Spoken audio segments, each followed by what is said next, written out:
Prego, voleva fare spontanee dichiarazioni? Mi sente l'imputato Spada, Roberto? Ce l'abbiamo il collegamento? Sì. Vogliamo verificare tutti e due i collegamenti? C'è anche l'altro collegamento? Quando dicono... Mi sa che deve parlare prima lei. Bene. Allora Spada voleva fare collegamento. Pronto? Sì. Mi sente? Sì. Allora. Mi sente? Sì, sentiamo. Qui dietro il mezzo c'è il signor Spada che deve deporre, deve fare una Voleva fare deposizione. dichiarazioni spontanee. Prego, può Sì, parlare. Sì. Buonasera giudice. Allora, due appunti semplicissimi. La palestra in via Forni di mia moglie fu aperta nel 2005 e la casa in cui abito ora dal 2006 è in via Guido Vincon e non in quella via che non ricordo dove avesse detto prima l'altra ragazza. E poi sinceramente non conosco finora nessuno dei due, né il primo pentito Cassia, mi sembra si Cassia, e non ricordo che abbia conosciuto la signora Ianni, tutto qui. Va bene, grazie. Prego. Allora, riprendiamo con il test Cardoni, vero? Cardoni Michael, dovrebbe essere collegato da... Prego. Posso fare una citazione biblica su Ruben? Vediamola, va. Allora, buongiorno signor Cardoni Michael, sono l'avvocato Staniscia. Buongiorno. Senta, una domanda diciamo genetica. Lei ha detto che faceva parte del gruppo dei cosiddetti bapicchi, cioè ha iniziato a spacciare da giovane come soggetto non importante ma come soggetto che faceva una sorta di noviziato sullo spaccio in piazza. Conferma questa circostanza e da che età ha cominciato a spacciare lei in piazza? Io ho cominciato a spacciare la cocaina a 15 anni. A 15 anni.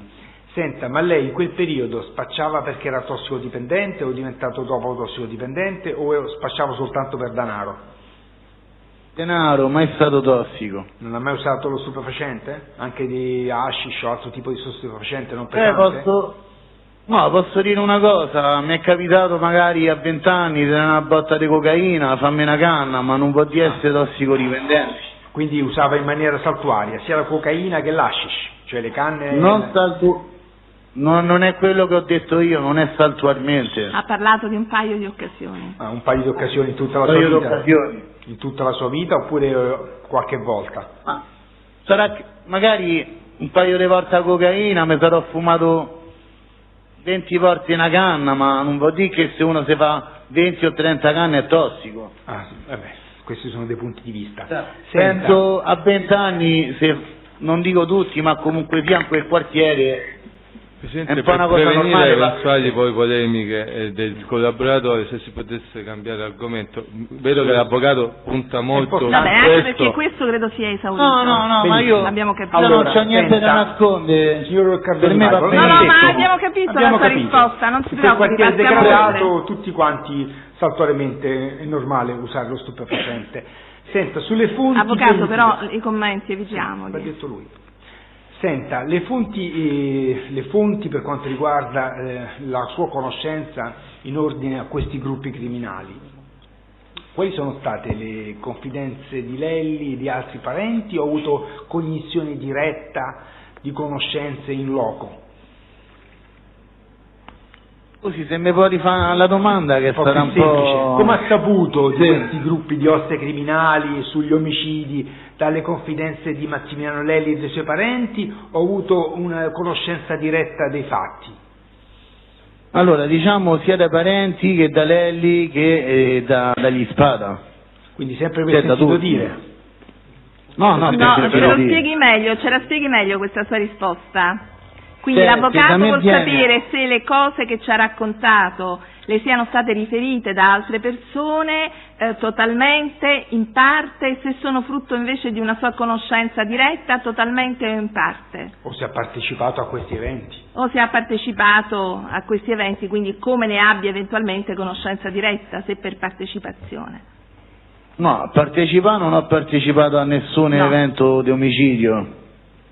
Però diciamo che mi sono venuti a casa, signor Enrico Spada, detto Pelé, signor Massimiliano Spada, detto Massimino, più volte hanno detto queste cose, mi è stato riferito anche da Lelli, mi ha detto che mi odiava perché ho chiamato il figlio. Questo già l'ha detto, ha già risposto al però punto. sta rispondendo alla sua Quindi non domanda. capisco la domanda se già l'ho detta. Io ho chiesto anche della partecipazione diretta, se lei era attento, se la partecipazione diretta ai reati, lei ha detto di no. Ai reati però è un po' generico, perché Ma sta parlando di tante cose. reati? Omicidiari, ecco. Ha preso parte? Reati di spaccio? Omicidiari, reati omicidi? No, omicidi no. No.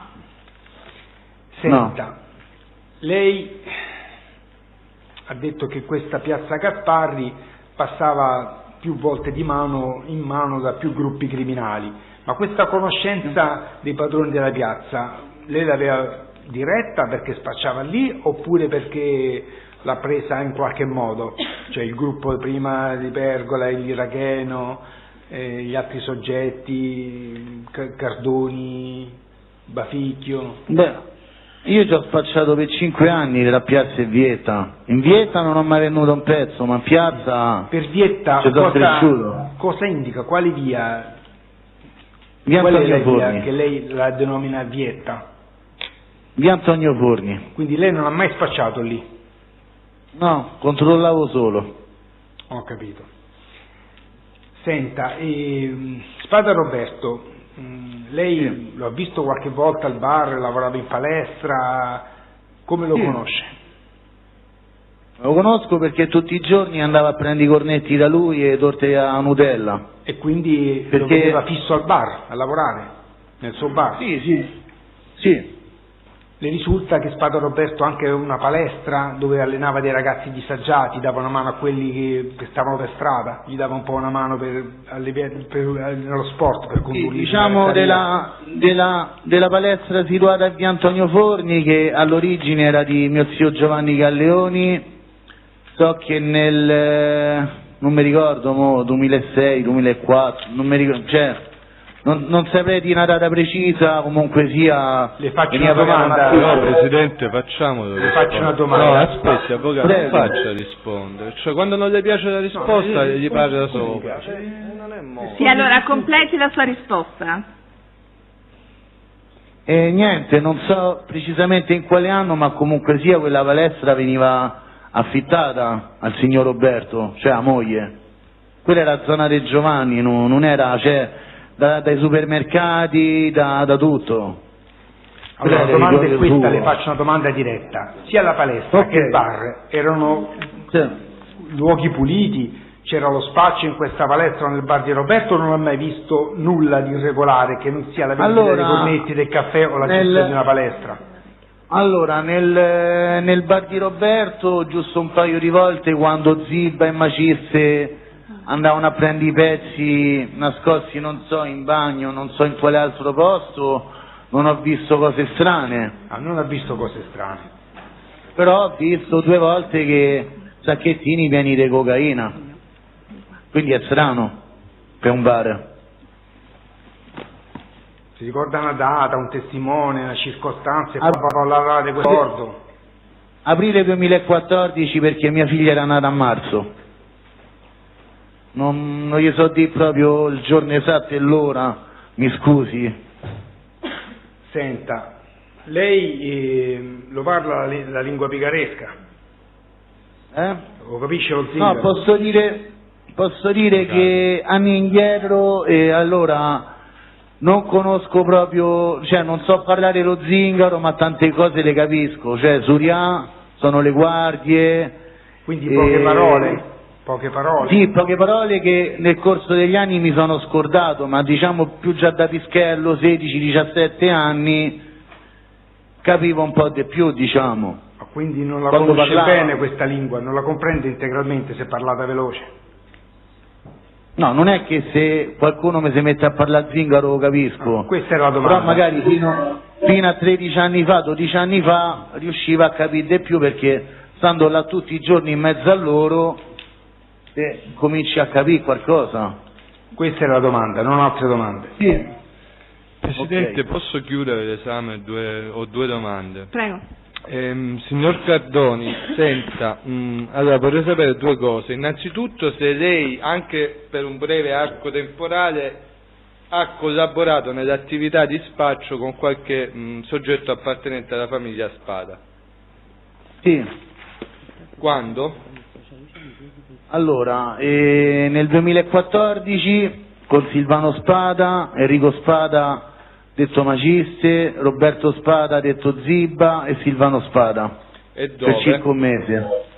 A Piazza Gasparri. Piazza Gasparri. Ed è in questo periodo che lei ha parlato con Spada Roberto quando le ha fatto le confidenze sulla casa di Cirielli? Sì. Ok, un'ultima domanda. Quando il difensore di Alves ha detto di non avere domande, lei ha detto Ruben, lo conosce sì. Ruben Alves? Certo. Perché ci può dire chi è? Com'è che l'ha conosciuto? Ruben io l'ho conosciuto che io vendevo in piazza e lui lavava i piatti al porto. Ci ho portato io sulla cattiva strada. Cioè che su quale cattiva strada l'ha portato? Nel senso che io vendevo la cocaina in piazza e magari lui staccava dal lavoro, è capitato un paio di volte che abbiamo dato una pippata insieme, io ho detto vabbè ma mettiti a lavorare con noi, no? E in piazza finiva a lavorare per 600 euro al mese, poi 100 euro, 90, quelli che pochi a di più e diciamo si è messo a vendere pure lui in piazza. Ok, quale piazza? Piazza Gasparri. Bene, grazie. Un'altra domanda. Niente. La difesa di Alves. Senta, mi può dire il periodo di riferimento in cui avrebbe portato Alves sulla cattiva strada? Allora, 2007-2008. All'incirca. Senta, quanto è durata questa circostanza relativa al fatto che lei approvvigionava il Ruben della sostanza? No, io non approvvigionavo nessuno, lo approvvigionava Daniele Vergola. In quante occasioni? Daniele stava là, stava tutte le sere, Daniele stava davanti alla seranda della pizzeria, non faceva niente e là si spacciavano. Ma diciamo io, prego. Dico, questo qui lo ha visto lei? Lo ha appurato di persona? Io ci lavoravo in piazza, quindi l'ho visto con i miei occhi. In quante occasioni? Dico, se può essere un po' più specifico, se ci può circoscrivere il periodo. Tutti i giorni. Il periodo preciso, il mese, il giorno esatto non glielo saprei dire, sono passati 10 anni, più di 10 anni, quindi non è che so di proprio il mese, l'ora e il periodo estivo invernale, però diciamo comunque sia metti quel periodo sono stato vende in piazza per 6-7 mesi, tutto il periodo che sono stato là. Quindi l'anno, se può specificarlo di nuovo cortesemente? 2007, 2008, 2007, 2009.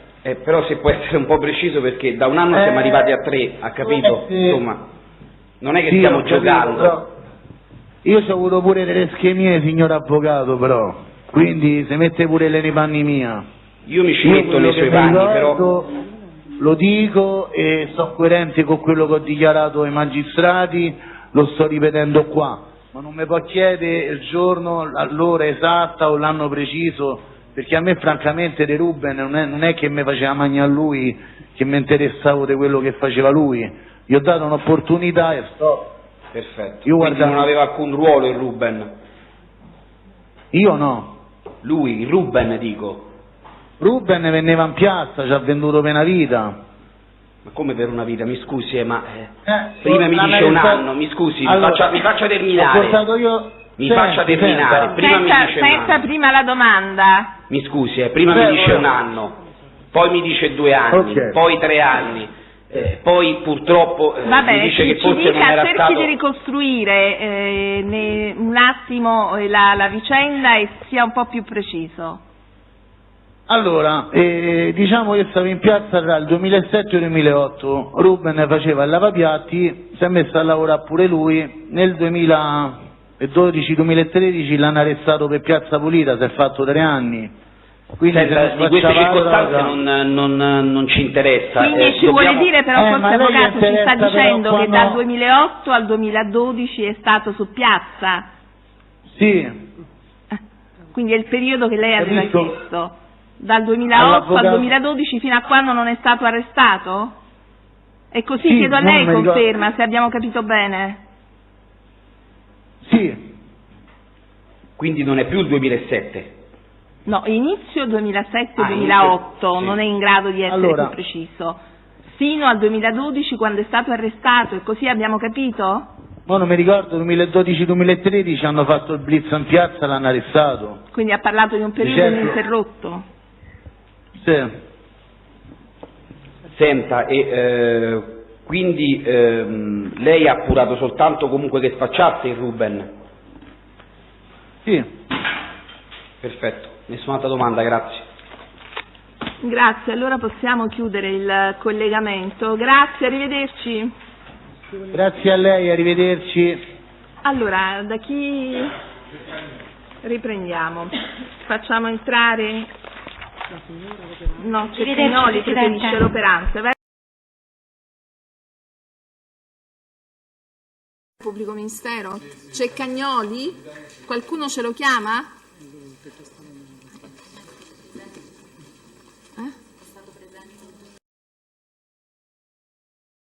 Nessun'altra domanda, Presidente. Grazie. Le difese, prego. Difesa Spada. Allora, senta, lei inizialmente... Il nome? Lucia Gargano. Senta, inizialmente ha parlato di D'Agati Francesco, detto zio Ciccio, dicendo che il fratello era un capomandamento, ma lui nello specifico ha mai subito procedimenti o condanne per associazione mafiosa o altri reati? Che lei sappia? No, che io sappia no. Ok. Per quanto riguarda, ha sempre citato poi gli appartenenti della famiglia Triassi, sa se gli stessi sono stati imputati nel procedimento Nuova Alba? E sa che esito ha avuto per loro? Assolti. Sono stati assolti. Sì. Sa se la sentenza è definitiva? Questo non glielo so dire. Sempre con riferimento alla spartizione del territorio nel litorale, lei ha fatto riferimento alla famiglia Spada e alla famiglia Fasciani e poi a una miriade di altre organizzazioni operanti nell'attività dello spaccio. Come concilia la presenza di questa miriade di organizzazioni criminali con una presenza maggiore o minore di altri gruppi, insomma? È possibile? Allora, sono organizzazioni federate ai gruppi criminali principali, ovvero hanno autonomia operativa, si approvvigionano presso i gruppi principali, operano con il loro consenso. Okay. Facendo riferimento ai vari episodi di sangue che lei ha elencato, ha fatto riferimento a presunti attentati subiti da Spada Carmine. Mi ha detto che il primo lo avete visto è stato registrato dalle telecamere. In quell'occasione, nell'ambito della vostra attività di indagine, siete intervenuti in qualche modo? Avete sentito il diretto interessato oppure non avete fatto alcun tipo di attività nello specifico? Allora, nell'immediatezza non c'è le immagini della sparatoria, titolare però dell'indagine della squadra mobile di Roma, io ne sono a conoscenza perché a un certo punto fui chiamato per vedere se riconoscevo i 2 attentatori che però indossavano il casco. L'indagine è stata fulminea. L'azione è stata fulminea, chiedo scusa, ed è stata videoripresa da una telecamera di sorveglianza installata davanti a un distributore che si trova in fondo a via dell'idroscalo, quindi non c'è stata possibilità di intervento, né sono stati fatti accertamenti dopo. Non sono stati fatti. Ok, senta, volevo chiederle, lei ha acquisito il filmato originale dicendo che è composto da 9 file. Questi 9 file sono in ordine cronologico, avete ricostruito un ordine cronologico? Ok. Ha detto poi che i 2 giornalisti non sono venuti a Ostia per essere sentiti perché intimoriti. Volevo chiederle se avete accertato se gli stessi hanno subito successivamente ai fatti avvicinamenti o ulteriori minacce o qualsiasi... Guardi, avvocato, le posso dire che io poi li ho risentiti i 2 avvocati, ecco, cioè li ho sentiti a distanza di 4 giorni. 2 giornalisti, chiedo scusa. poi non li ho più operatore sentiti. O un giornalista? Nell'arco temporale di quei 4 giorni no, non erano stati addetti. Sono entrambi giornalisti? Un operatore o un giornalista? No, l'operatore non è anche attività giornalista? tecnica o altre cose di questo genere. Io non ho altre domande. Grazie. Avvocato Tozzi, prego. Qualche domanda? Salve. Sì, salve.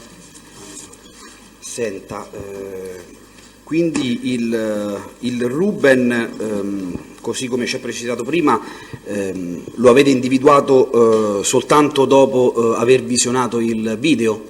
Allora, quando io conosco benissimo Ruben Alves, figuratevi che il giorno in cui eseguo l'ordinanza di custodia lo fermo davanti a scuola di mio figlio, perché i nostri figli vanno nello stesso esplesso scolastico. Talmente lo conoscevo che l'ho preso e me lo sono portato.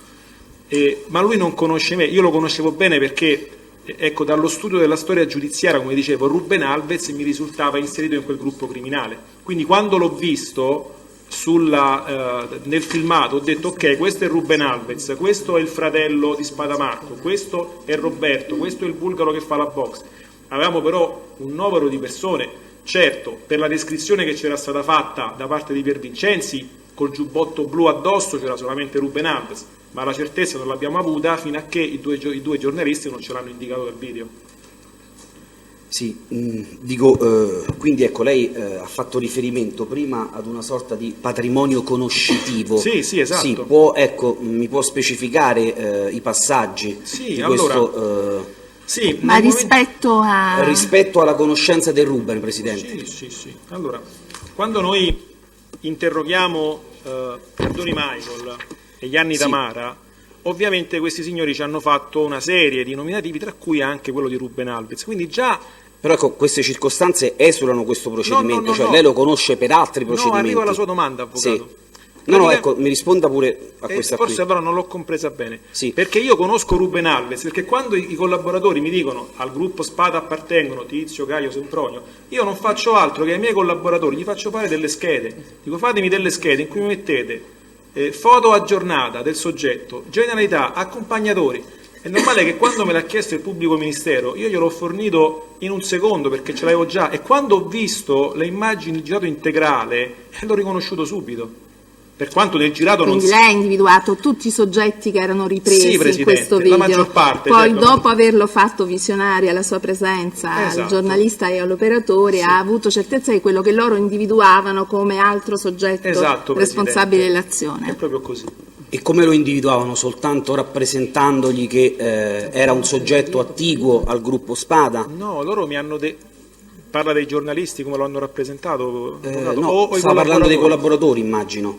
No, forse non ci siamo capiti. Lei quale domanda aveva fatto? Noi stiamo facendo riferimento al momento in cui... questo patrimonio cioè non ho capito bene il patrimonio conoscitivo in ordine al Ruben, perché a un certo punto... Quello personale dell'operante? Sì, quello personale, o comunque quali siano le fonti. Perché, benissimo, Presidente? Perché nell'odierna informativa di reato in questo procedimento è molto stringata la posizione di Ruben, allora non capivo bene questo nesso, ecco. Allora, cerco di spiegarmi meglio. Allora, ecco, mentre noi acquisivamo informazioni già da 2-3 anni, le diverse fonti, quindi i collaboratori di giustizia, le vecchie informative, ci forniscono una serie di nomi ai quali però noi non abbiniamo un volto. E allora ai miei collaboratori ho dato incarico di redigere una scheda di tutti quanti i soggetti di interesse operativo che appunto arrivavano da quelle fonti. Questa scheda, ecco, l'ho portata qui con me come promemoria, oltre che i dati acquisiti dalla banca dati forze di polizia, contiene anche l'effigie, la fotografia. Dunque, il gruppo Spada, in quel momento storico, avvocato, era non attenzionato, super attenzionato, perché c'eravamo sopra noi con le indagini, c'era la squadra mobile con le indagini. Quindi noi la stretta cerchia degli Spada la conosciamo tutta quanta, conosciamo benissimo Ruben Alves, perché io stesso e i colleghi della mobile, nell'ambito dell'indagine Crissi, ritenevamo che lui fosse il guardaspalle degli Spada, dopo i tentativi di omicidio che c'erano stati qualche tempo prima. Per cui quando l'ho visto... così, ma non soltanto lui, ma anche il fratello di Marco, Spada Ottavio detto Marco, ho detto: ok, questo è Ruben Alves, questo è Spada, questo è Spada, facciamoli vedere ai giornalisti affinché loro mi indichino chi tra questi ha fatto l'aggressione. Sì, ecco, quali sono le circostanze da cui voi ricavate che il Ruben sia stato o era od è il guardaspalle del Roberto Spada?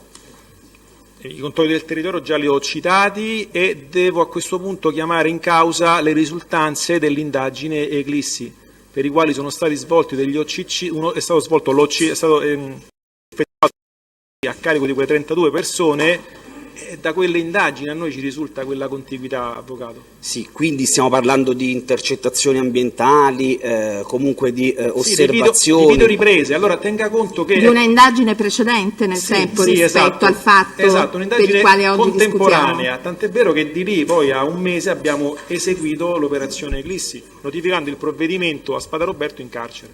A Spada Roberto? A Ruben. Chiedo scusa, sì. A Ruben Alves. Quindi anche il Ruben risulta essere indagato per l'operazione Eclisse? Sì, avvocato. E per quale capo di imputazione? Per l'omicidio, se non sbaglio, 416 bis, avvocato. Oltre il 416 bis, ricorda se c'è anche un altro capo? Guardi, proprio Ruben Alves l'ha catturato la polizia, non era tra i miei obiettivi. Io mi ricordo il 416 bis sicuro.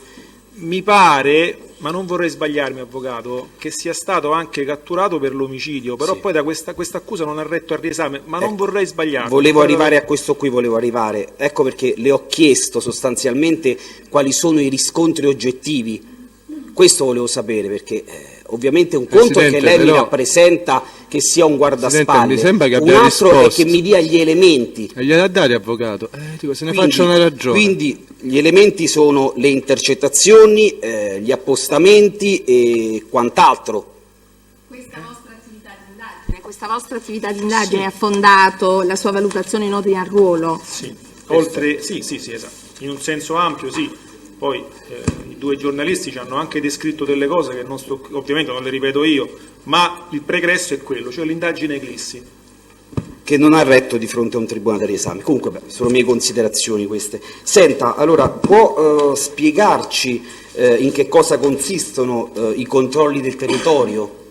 Sì, praticamente le pattuglie che normalmente si occupano appunto di pattugliare il territorio fermano per strada dei soggetti ritenuti di interesse operativo o magari li fermano anche casualmente, dopodiché i nominativi vengono inseriti nella banca dati di forze di polizia per storicizzare quel controllo. Quindi sono dei semplici controlli che vengono effettuati così a campione? Sì, non esatto. Ci sono dietro delle specifiche attività di indagini? Allora, sono controlli che si fanno a 360 gradi, possono essere fatti in maniera casuale o in maniera mirata. Ora io non so dirle se questi controlli di Ruben Alves siano stati fatti in maniera casuale o in maniera mirata. Ma se fossero stati fatti in maniera mirata ci sarebbero delle relazioni in ordine a questi controlli del territorio? In verità no, perché cosa accade? Si storicizza semplicemente il dato, ok? Ora, per esempio, in data antecedente e prossima al gennaio 2012, Ruben Alves era sottoposto ad attività di indagine cosiddetta piazza pulita, poi è stato fatto anche un ordine di custodia. Può succedere nel corso di queste indagini che magari per fare un riscontro, chi sta svolgendo l'indagine per fare un riscontro e non destare sospetto, mandi una pattuglia, dice guarda so che due persone si devono incontrare in piazza, vai lì e fai il controllo, identifica chi sono. Però non resta traccia dell'attività di indagine che c'è a monte nella banca dati forze di polizia, resta soltanto il controllo secco, cioè quel soggetto era lì a quell'ora con quelle persone. Perfetto, questo quindi è l'unico dato, insomma. Sì, l'unico dato certo, esatto. Perfetto. Senta, lei sa dove, lei ha detto che conosce bene il Del Puerto anche per altre situazioni, sa dove abita il Del Puerto? Sì, come no. Allora, io non so dove sia di fatto, dove sia residente sulla carta, almeno questo non lo ricordo. So che lui abita in via Forni, mi sembra che il civico non abita sicuramente in via Maglietti, il civico di via Forni non lo ricordo, però è un palazzo al primo piano che affaccia proprio, che c'è il balcone che affaccia su via Forni, tant'è vero che il giorno dell'esecuzione, come ho detto, i miei uomini sono andati a casa mentre invece io l'ho trovato fuori scuola. Questi luoghi sono vicini qui a Piazzale Lorenzo, Gasparo? Sì, Via Forni è la vietta. Lungomare degli Abruzzi? Sì, è tutto lì in zona, tutto raggiungibile a piedi, avvocato. Perfetto. Senta, quando ovviamente operate questi controlli, ad esempio, supponiamo che dovevate magari fare un controllo nei confronti di una determinata persona, tutti i soggetti che vengono trovati lì nelle vicinanze ovviamente devono in un qualche modo poi dare i propri documenti e confluiranno a loro volta in questi controlli. Ma certo, avvocato, le persone che evidentemente sono trovate lì a colloquiare o che stanno insieme alla persona controllata, tutto il gruppetto vengono tutti identificati. Sì, Presidente. Perfetto, nessun'altra domanda, grazie. Grazie, possiamo liberare il test, grazie mille, arrivederla. Facciamo entrare l'ultimo. Prima delle riprese dobbiamo chiedere l'autorizzazione alla test che sta per entrare. Di Silvestro, Rita. Sì, stava poco bene, c'è stamattina. Se n'è andata? Sì, Presidente. Vogliamo controllare se... grazie, sì. Bisogna chiamarla subito perché stamattina l'ho vista che stava per era una che zoppicava, cioè non cambiava. Nel frattempo, volete un attimo verificare se è possibile fissare un'udienza intermedia rispetto a quelle che vi abbiamo dato? 2 intermedie? 26 aprile, 17 maggio. Non è intermedia, quella successiva, 14. Quella intermedia è... Allora, quella intermedia è il 26 aprile, perché abbiamo liberato una giornata da un altro processo, altrimenti non riusciamo a finirlo nei termini. Avvocato?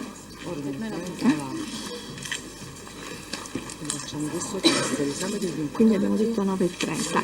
Allora un attimo, ora gliel'ho detto. Sì. Non è presente, quindi la teste si è allontanata. Come si chiama? Di Silvestro Rita si è allontanata. La sentiremo all'udienza prossima. Aspettate un'intera giornata, la sentiremo ad apertura della prossima udienza. Allora andiamo a questo punto. Un attimo, prima di dare il calendario, il Tribunale scioglie la riserva in ordine alla richiesta delle difese di disporre la traduzione, quindi da lettura dell'ordinanza allegata al presente verbale. Il Tribunale, a scioglimento della riserva di quell'udienza del 30 marzo 2018, sull'istanza dei difensori degli imputati di disporre la traduzione dei medesimi all'udienza fissata per il loro esame, considerato che ad entrambi gli imputati risultano applicate le misure di cui all'articolo 41 bis legge 26 luglio 75 numero 354, che pertanto a norma della disposizione di cui all'articolo 146 bis disposizioni di attuazione CPP comma 1 ter non è possibile disporne la presenza in udienza, la norma richiamata inserita nell'attuale formulazione dall'articolo 1 comma 77 lettera C legge 103 2017 è già in vigore ai sensi del comma 81 della stessa legge per le persone che si trovino comunque come gli odierni imputati in stato di detenzione, tra l'altro per il delitto di cui all'articolo 416 bis CP, vedi decreto di giudizio immediato del 26 marzo 2018 acquisito in atti. Per questi motivi rigetta la richiesta delle difese. Poi avevamo fissato